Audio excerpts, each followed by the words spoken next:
Hello friends, माझं नाव प्राजक्ता पाटील. मी Gomatesh computer institute इथे MSc करत आहे. तुम्हाला माहिती आहे का, आपण वेगवेगळ्या इव्हेंटसाठी किंवा थीमसाठी गाणं तयार करू शकतो. चला तर मग मी तुम्हाला नवीन एक आयडिया देते. आपण वेब ब्राउझरवरती suno.com या वेबसाईटला भेट देऊया आणि त्यानंतर आपण इथे प्रॉम्प्ट तयार केलेला आहे आणि त्यानंतर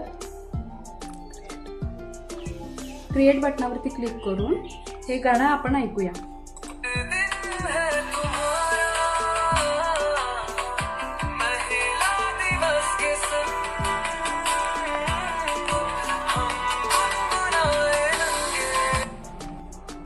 मग तुम्ही नक्की ट्राय करून पहा. थँक्यू MSc आणि थँक्यू गोमटेश कम्प्युटर इन्स्टिट्यूट. शिकूया AI ची क्रांती. चला करूया MSc आजच आमच्या अधिकृत MSc केंद्रात प्रवेश घ्या.